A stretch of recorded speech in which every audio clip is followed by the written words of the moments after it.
नमस्कार, मैं हूं Amod Shrivastava. Amazing thought, amazing message, amazing information की दिशा में आज एक कदम और आगे। आज के इस कहानी का शीर्षक है अजीब मानसिकता। आपको ये मेरा वीडियो अच्छा लगे तो लाइक करें, शेयर करें और लाल बटन दबाकर सब्सक्राइब अवश्य करें। साथ ही बेल आइकन दबाना बिल्कुल ना भूलें। आज के इस कहानी का शीर्षक है अजीब मानसिकता। रंजना सिलाई मशीन पर बैठी कपड़े काट रही थी। साथ ही बड़बड़ाए जा रही थी, उफ, ये कैंची तो किसी काम की नहीं रही। बित्ता भर कपड़ा काटने में ही उंगलियां दुखने लग जाती हैं। पता नहीं वो सोहन ग्राइंडिंग वाला कहां चला गया। हर महीने आया करता था तो कॉलोनी भर के लोगों के चाकू कैंची धार चढ़ा जाता था, वो भी सिर्फ चंद पैसों में।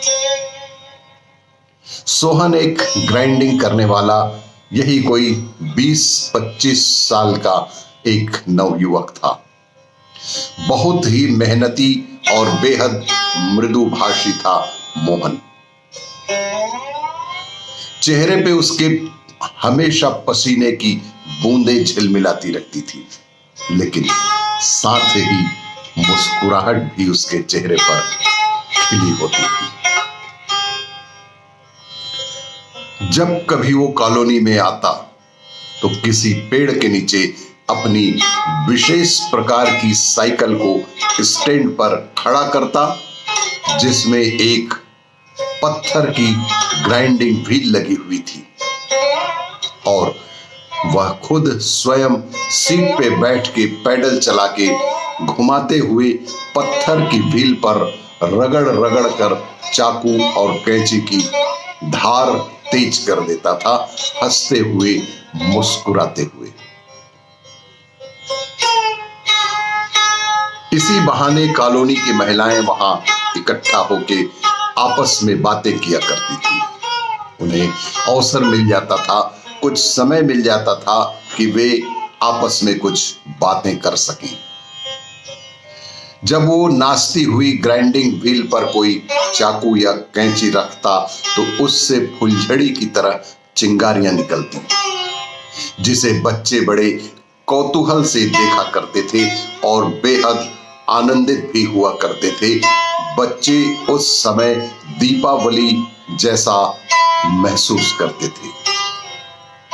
फिर वो बड़े ध्यान से उलट पुलट कर चाकू को देखता और संतुष्ट होके कहता कि लो मैम साहब, इतनी अच्छी धार रखी है कि बिल्कुल नए जैसा हो गया है।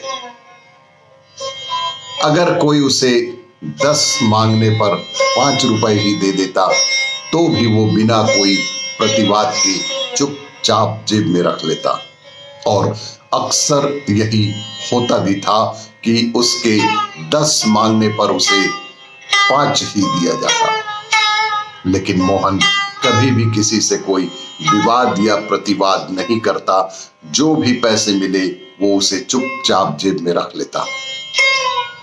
रंजना ने अपनी 5 साल की बेटी मिनी को आवाज लगाई, मिनी, जाके पड़ोस वाली सरला आंटी से कैंची तो मांग लाना जरा। पता नहीं ये मोहन कितने दिन बाद कॉलोनी में आएगा। थोड़ी देर बाद जब मिनी पड़ोस के घर में कैंची लेके लौटी तो उसने बताया कि उसने मोहन को अभी कॉलोनी में आया हुआ देखा है। उस बच्ची ने घर पर आकर मम्मी से कहा कि मम्मी, मैंने अभी चाकू धार करने वाले मोहन भैया को कॉलोनी में देखा है। रंजना बिना समय गंवाए जल्दी से अपने बेकार पड़े सब्जी काटने वाले चाकुओं और कैंची को इकट्ठा किया और बाहर निकल पड़ी। बाहर जाके उसने जो देखा वो उसे आश्चर्य से भर देने वाला दृश्य था। वह दृश्य उसे बेहद आश्चर्यचकित कर दिया था। क्या देखती है कि मोहन अपनी ग्राइंडिंग वाली साइकिल के बजाय एक अपाहिज भिखारी की छोटी सी लकड़ी की ठेला गाड़ी को धकेल के ला रहा है और उस पर बैठा हुआ भिखारी भगवान के नाम पे कुछ दे दे बाबा, भगवान के नाम पर कुछ दे दे की आवाज लगाता जा रहा है। उसके आगे पैसों से भरा हुआ एक कटोरा रखा हुआ है और लोग उसमें पैसे डाल देते थे। पास आने पर रंजना ने बड़ी उत्सुकता से मोहन से पूछा, मोहन ये क्या है?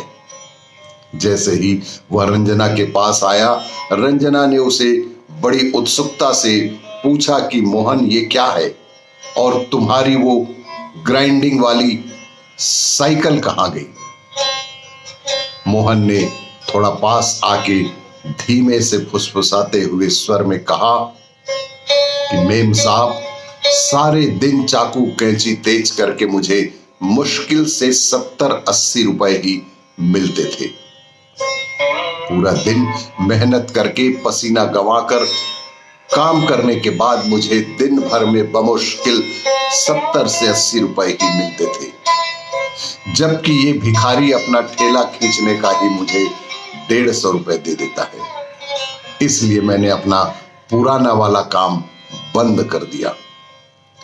रंजना हैरत से मोहन को दूर तक भिखारी की ठेला गाड़ी ले जाते देखती रही और सोचती रही कि एक अच्छा भला इंसान जो कल तक कृषि सृजनात्मक कार्य से जुड़ा हुआ समाज को अपना योगदान दे रहा था, आज हमारी ही सामाजिक व्यवस्था द्वारा भ्रष्ट कर दिया गया। हम अनायास एक भिखारी को तो उसकी आवश्यकता से अधिक पैसे दे डालते हैं, लेकिन एक मेहनतकश इंसान को उसके श्रम का वह यथोचित मूल्य भी देने में संकोच करने लगते हैं, उससे मोल भाव करते हैं।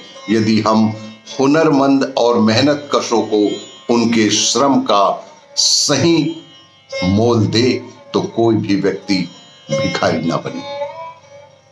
आपको ये मेरा वीडियो अच्छा लगे तो लाइक करें, शेयर करें और सब्सक्राइब अवश्य करें। धन्यवाद।